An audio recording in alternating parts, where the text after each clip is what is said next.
Hello and welcome to the channel. Did you know that the Opta supercomputer gives West Ham a 33% chance of winning against Manchester United tomorrow, whereas it gives United only a slightly higher 38.5% chance of beating David Moyes' side?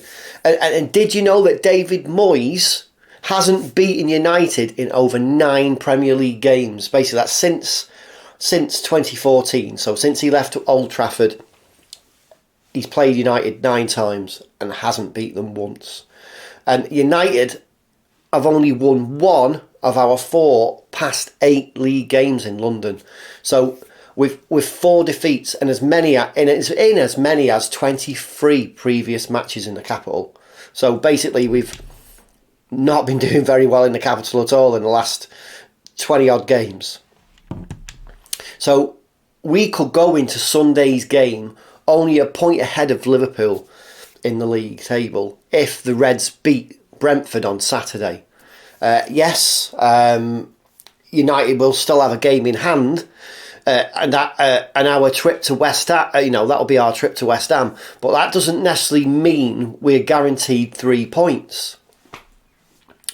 But we have to have a performance tomorrow and kind of like steady the ship, I think, and bounce back from that defeat, which I personally think is likely. But in this video, we're going to dig into some stats and have a look at the possibilities.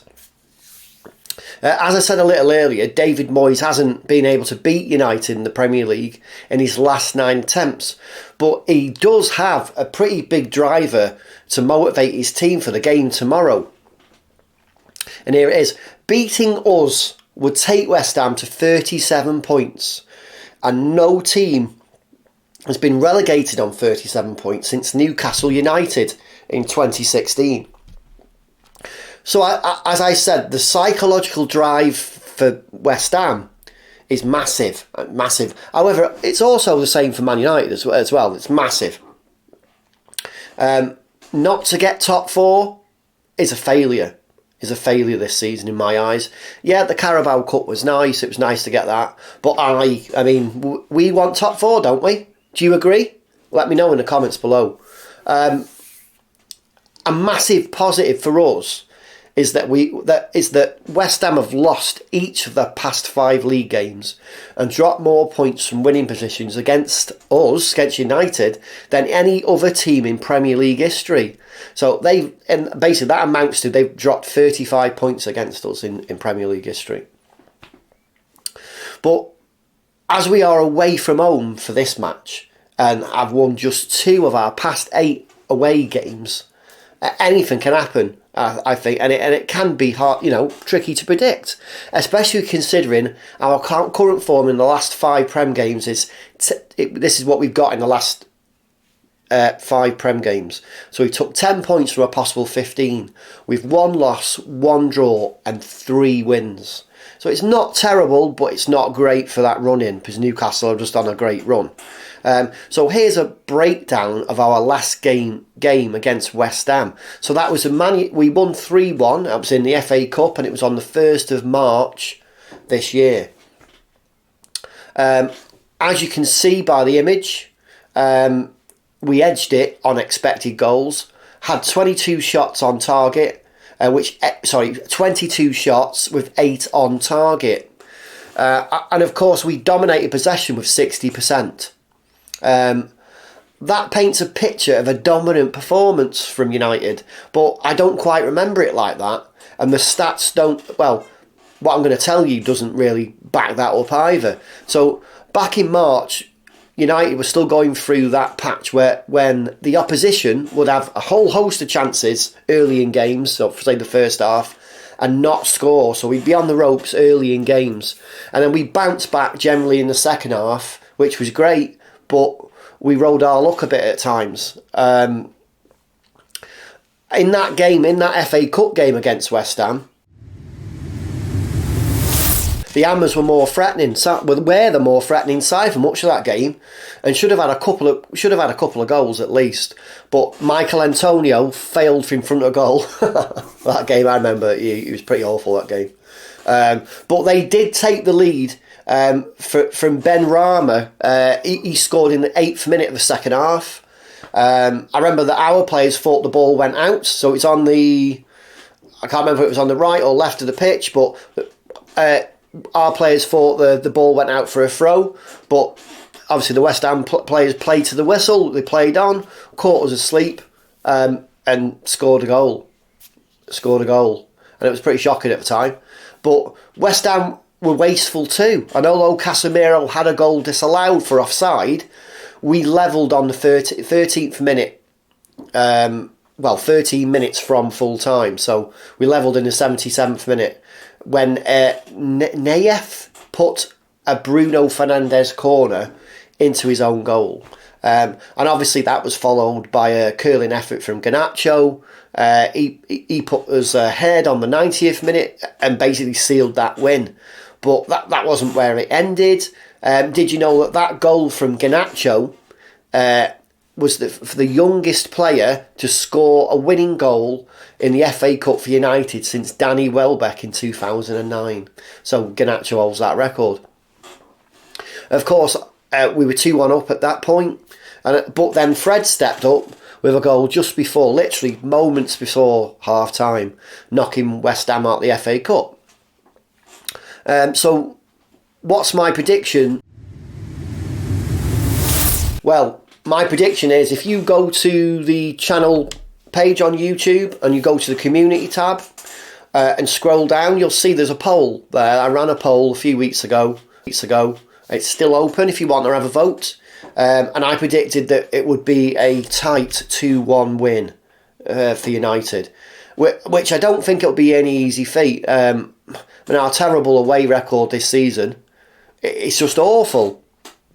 I mean, really, to be successful now at this point in the season, we just need 9 points from 15 to secure the 4th spot and keep Liverpool in 5th. But imagine this, all season, I don't know what it's like for you, but I've got many friends who are Liverpool fans. All season, I've been giving them stick all season, saying you're having a terrible season, and that's a polite way of putting it. But, digging at Klopp, digging at a few of their players, and all of a sudden they're right behind us. And they're right behind us because of the poor form we've had since, let's say, after the Nottingham Forest game. I mean, our form's been absolutely terrible since then. I mean, it probably started a little earlier, but my memory stops at Nottingham Forest without doing any research. So, yeah, I want to keep my Liverpool friends quiet. And as I sit here on a Saturday afternoon recording this video, I have a friend who's expecting me to go and watch Liverpool with him later on today. I'm going to pass. I don't want to watch that game. I'm just going to avoid it, and I'll see him tonight. We'll chat about that game then. And we can just hope that Liverpool ends this winning run that they're on and they drop some points. A draw or a loss, whatever.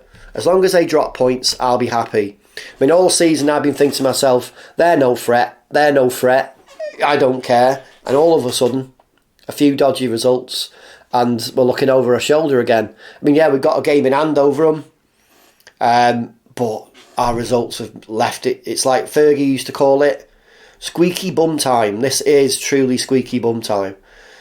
And I do not want to be overtaken by Liverpool and end up in 5th.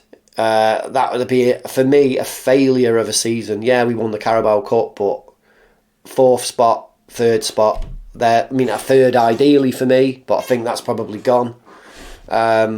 Considering the differences in the two forms between Newcastle United and United, I think we're done for that, and we've got to settle for 4th, which I'll be happy with. I will be happy with Champions League football.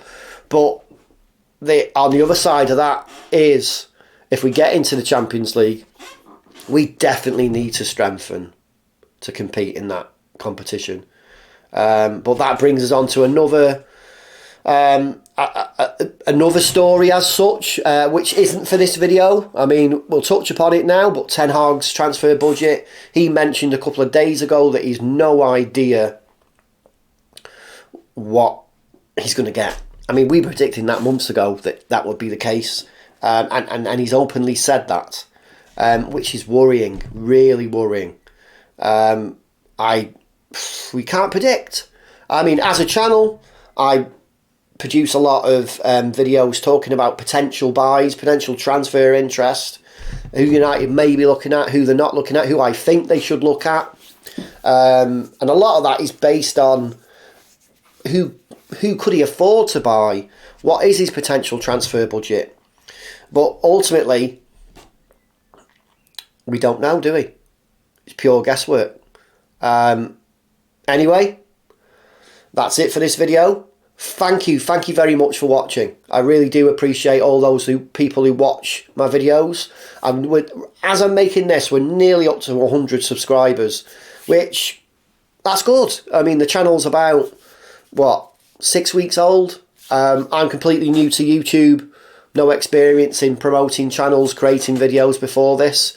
So it will get better. I'll get better. Thank you for subscribing. Thank you for watching. Please share your ideas. Share anything with me you want to in the comments below. And if you don't subscribe, please subscribe and help the channel grow. Thanks for watching.